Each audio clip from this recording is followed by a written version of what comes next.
Welcome to episode 2 of Shaw Reads to Pets and People. I'm reading 3 Men in a Boat by Jerome K Jerome. The full title is 3 Men in a Boat, to say nothing of the dog. It's a British classic written in 1889. My friends have told me that their dogs seem drawn to, and cats, seem drawn to my voice when I'm talking to them over electronic media. So I thought I would start a reading channel for pets to listen to me read books. And if people like listening to me read books too, well, all the better. So I hope you enjoy. I'm going to be reading chapters 2 and 3 because they're both pretty short chapters. Chapter 2, Plans Discussed. Pleasures of camping out on fine nights. Ditto wet nights. Compromise decided on. Montmorency, first impressions of. Fears lest he is too good for this world. Fears subsequently dismissed as groundless. Meeting adjourns. We pulled out the maps and discussed plans. We arranged to start on the following Saturday from Kingston. Harris and I would go down in the morning and take the boat up to Chertsey, and George, who would not be able to get away from the city till the afternoon — George goes to sleep at a bank from 10 to 4 each day, except Saturdays when they wake him up and put him outside at 2, would meet us there. Should we camp out or sleep at inns? George and I were for camping out. We said it would be so wild and free, so patriarchal-like. Slowly, the golden memory of the dead sun fades from the hearts of the cold, sad clouds. Silent, like sorrowing children, the birds have ceased their song, and only the moorhen's plaintive cry and the harsh croak of the corncrake stirs the awed hush around the couch of waters where the dying day breathes out her last. From the dim woods on either bank, night's ghostly army, the gray shadows creep out with noiseless tread to chase away the lingering rearguard of the light and pass with noiseless, unseen feet above the waving river grass and through the sighing rushes, and night, upon her somber throne, folds her black wings above the darkening world, and from her phantom palace, lit by the pale stars, reigns in stillness. Then we run our little boat into some quiet nook, and the tent is pitched and the frugal supper cooked and eaten. Then the big pipes are filled and lighted, and the pleasant chat goes round in musical undertone, while in the pauses of our talks the river, playing round the boat, prattles strange old tales and secrets, sings low the old child song that it has sung so many thousand years, will sing so many thousand years to come, before its voice grows harsh and old. A song that we, who have learnt to love its changing face, who have so often nestled on its yielding bosom, think somehow we understand, though we could not tell you in mere words the story that we listen to. And we sit there by its margin, while the moon, who loves it too, stoops down to kiss it with a sister's kiss, and throws her silver arms around it clingingly, and we watch it as it flows, ever singing, ever whispering, out to meet its king, the sea, till our voices die away in silence and the pipes go out, till we, commonplace everyday young men enough, feel strangely full of thoughts, half sad, half sweet, and do not care or want to speak, till we laugh and, rising, knock the ashes from our burnt-out pipes and say good night, and lulled by the lapping water and the rustling trees, we fall asleep beneath the great still stars and dream that the world is young again, young and sweet as she used to be ere the centuries of fret and care had furrowed her fair face, ere her children's sins and follies had made old her loving heart, sweet as she was in those bygone days when a new-made mother she nursed us, her children, upon her own deep breast, ere the wiles of painted civilization had lured us away from her fond arms, and the poisoned sneers of artificiality had made us ashamed of the simple life we led with her, and the simple stately home where mankind was born so many thousands of years ago. Harris said, "How about when it rained?" You never can rouse Harris. There is no poetry about Harris, no wild yearning for the unattainable. Harris never weeps he knows not why. If Harris's eyes fill with tears, you can bet it is because Harris has been eating raw onions or has put too much Worcestershire over his chop. If you were to stand at night by the seashore with Harris and say, "Hark! Do you not hear? It is but the mermaids singing deep below the waving waters, or sad spirits chanting dirges for white corpses held by seaweed," Harris would take you by the arm and say, "I know what it is, old man. You've got a chill. Now you come along with me. I know a place around the corner here where you can get a drop of the finest Scotch whiskey you ever tasted, put you right in less than no time." Harris always does know a place around the corner where you can get something brilliant in the drinking line. I believe that if you met Harris up in paradise, supposing such a thing likely, he would immediately greet you with, "So glad you've come, old fellow. I found a nice place around the corner here where you can get some really first-class nectar."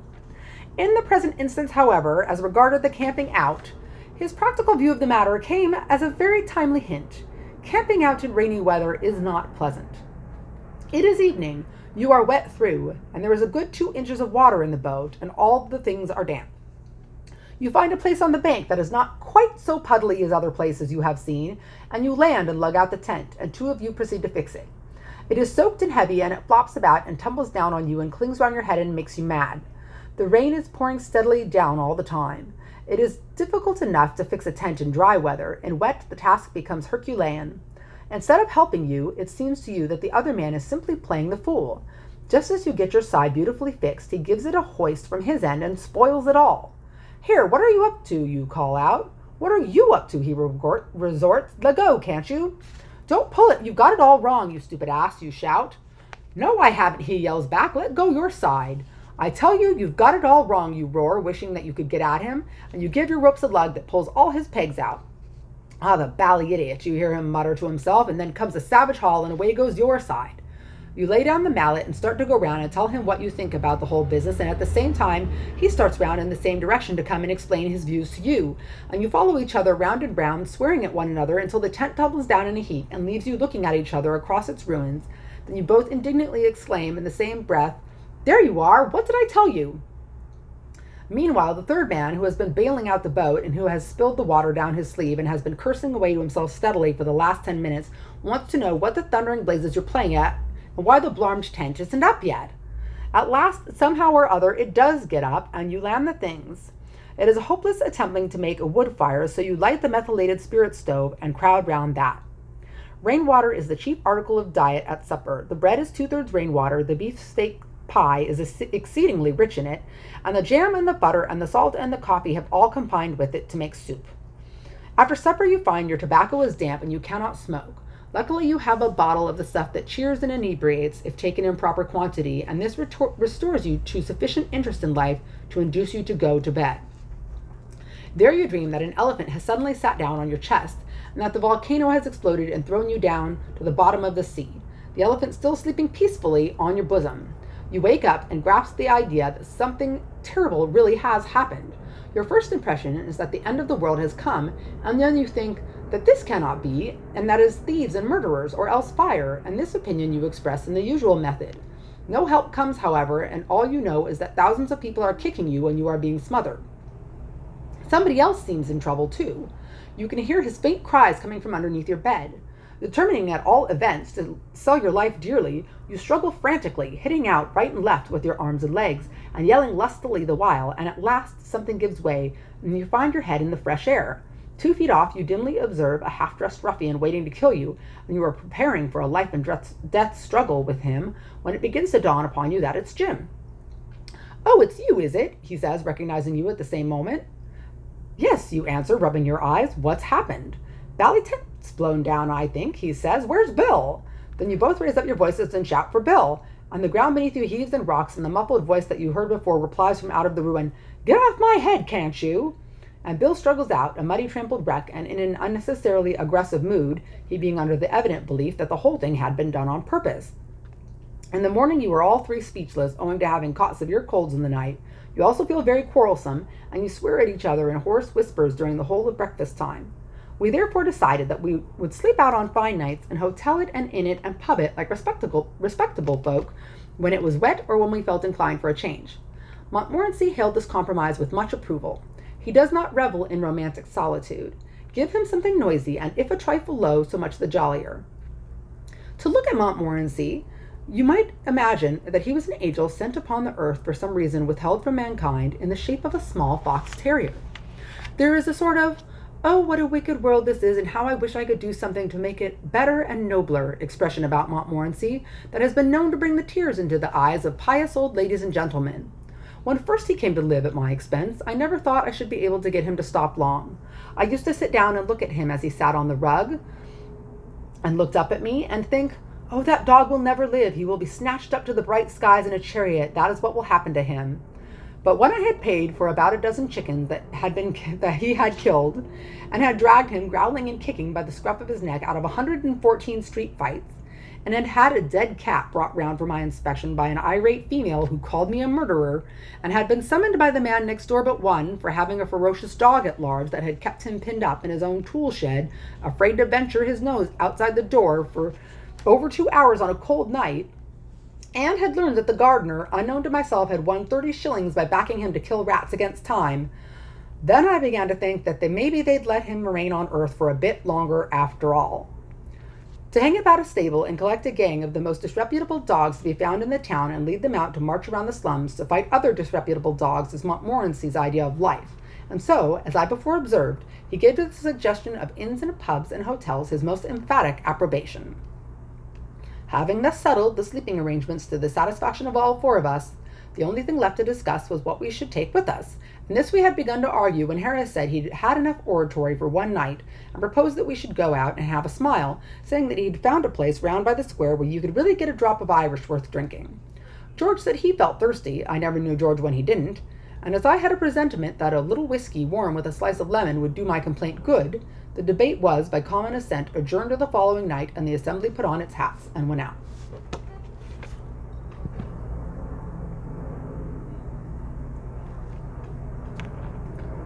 Chapter 3. Arrangements settled. Harris's method of doing work. How the elderly family man puts up a picture. George makes a sensible remark. Delights of early morning bathing. Provisions for getting upset. So on the following evening, we again assembled to discuss and arrange our plans. Harris said, "Now the first thing to settle is what to take with us. Now you get a bit of paper and write down, Jay, and you get the grocery catalog, George, and somebody give me a bit of pencil, and then I'll make out a list." That's Harris all over, so ready to take the burden of everything himself and put it all on the backs of other people. He always reminds me of my poor Uncle Podger. You never saw such a commotion up and down a house in all your life as when my Uncle Podger undertook to do a job. A picture would have come home from the frame makers and be standing in the dining room waiting to be put up. And Aunt Podger would ask what was to be done with it, and Uncle Podger would say, "Oh, you leave that to me. Don't you, any of you, worry yourselves about that. I'll do all that." And then he would take off his coat and begin. He would send the girl out for a 6-penn'orth of nails, and then one of the boys after her to tell her what size to get. And from that he would gradually work down and start the whole house. "Now you go and get me my hammer, Will," he would shout, "and you bring me the rule, Tom, and I shall want the stepladder, and I had better have a kitchen chair too. And Jim, you run round to Mr. Goggles and tell him Pa's kind regards and hope his leg's better, and will he lend him his spirit level. And don't you go, Maria, because I shall want somebody to hold me the light, and when the girl comes back she must go out again for a bit of picture cord. And Tom, where's Tom? Tom, you come here, I shall want you to hand me up the picture." And then he would lift up the picture and drop it, and it would come out of the frame, and he would try to save the glass and cut himself, and then he would spring round the room looking for his handkerchief. He could not find his handkerchief because it was in the pocket of the coat he had taken off, and he did not know where he had put the coat, and all the house had to leave off looking for his tools and start looking for his coat, while he would dance round and hinder them. "Doesn't anybody in the whole house know where my coat is? I never came across such a set in all my life. Upon my word, I didn't. 6 of you, and you can't find a coat that I put down not 5 minutes ago. Well, of all the—" Then he'd get up and find that he had been sitting on it, and would call out, "Oh, you can give it up. I found it myself now. Might just as well ask the cat to find anything as expect you people to find it." And when half an hour had been spent in tying up his finger, and a new glass had been got, and the tools and the ladder and the chair and the candle had been brought, he would have another go. The whole family, including the girl and the charwoman, standing round in a semicircle ready to help. 2 people would have to hold the chair, and a third would help him up on it, and hold him there, and a fourth would hand him a nail, and a fifth would pass him up the hammer, and he would take hold of the nail and drop it. "There," he would say in an injured tone, "now the nail's gone." And we would all have to go down on our knees and grovel for it, while he would stand on the chair and grunt, and want to know if he was to be kept there all the evening. The nail would be found at last, but by that time he would have lost the hammer. "Where's the hammer? What did I do with the hammer? Great heavens, 7 of you gaping round there, and you don't know what I did with the hammer." We would find the hammer for him, and then he would have lost sight of the mark he had made on the wall where the nail was to go in, and each of us would have to get up on the chair beside him and see if we could find it, and we would each discover it in a different place, and he would call us all fools one after another and tell us to get down. And he would take the rule and remeasure and find that he wanted half 31 and 3/8 inches from the corner, and would try to do it in his head and go mad. And we would all try to do it in our heads, and all arrive at different results and sneer at one another. And in the general row, the original number would be forgotten, and Uncle Podger would have to measure it again. He would use a bit of string this time, and at the critical moment, when the old fool was leaning over the chair at an angle of 45 and trying to reach a point 3 inches beyond what was possible for him to reach, the string would slip and down he would slide onto the piano, a really fine musical effect being produced by the suddenness with which his head and body struck all the notes at the same time. And Aunt Maria would say that she would not allow the children to stand round and hear such language. At last, Uncle Podger would get the spot fixed again and put the point of the nail on it with his left hand and take the hammer in his right hand, and with the first blow he would smash his thumb and drop the hammer with a yell on somebody's toes.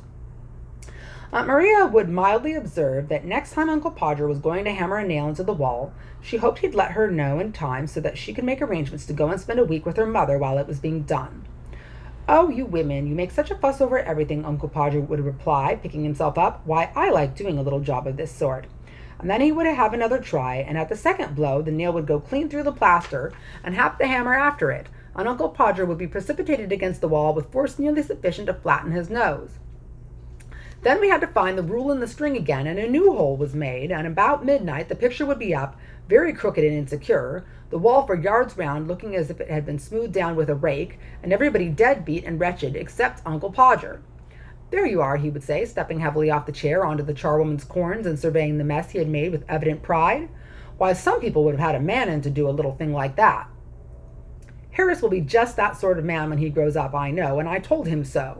I said I could not permit him to take so much labor upon himself. I said, 'No, you get the paper and the pencil and the catalog, and George write down, and I'll do the work.' The first list we made out had to be discarded. It was clear that the upper reaches of the Thames would not allow of the navigation of a boat sufficiently large to take the things we had set down as indispensable. So we tore the list up and looked at one another. George said, 'You know, we are on the wrong track altogether. We must not think of the things we could do with, but only of the things that we can't do without.' George comes out really quite sensible at times. You'd be surprised. I call that downright wisdom, not merely as regards the present case, but with reference to our trip up the river of life generally. How many people on that voyage load up the boat till it is in danger of swamping with a store of foolish things which they think essential to the pleasure and comfort of the trip, but which are really only useless lumber? How they pile the poor little craft mast high with fine clothes and big houses, with useless servants and a host of swell friends that do not care twopence for them and that they do not care three halfpence for, with expensive entertainments that nobody enjoys, with formalities and fashions, with pretense and ostentation, and with, oh, heaviest, maddest lumber of all, the dread of what will my neighbor think, with luxuries that only cloy, with pleasures that bore, with empty show that, like the criminal's iron crown of yore, makes to bleed and swoon the aching head that wears it. It is lumber, man, all lumber, throw it overboard. It makes the boat so heavy to pull you nearly faint at the oars. It makes it so cumbersome and dangerous to manage you never know a moment's freedom from anxiety and care, never gain a moment's rest for dreamy laziness, no time to watch the windy shadows skimming lightly over the shallows, or the glittering sunbeams flitting in and out among the ripples, or the great trees by the margins looking down at their own image, or the wood all green and golden, or the lilies white and yellow, or the somber waving rushes, or the sedges, or the orchis, or the blue forget-me-nots. Throw the lumber over, man. Let your boat be light.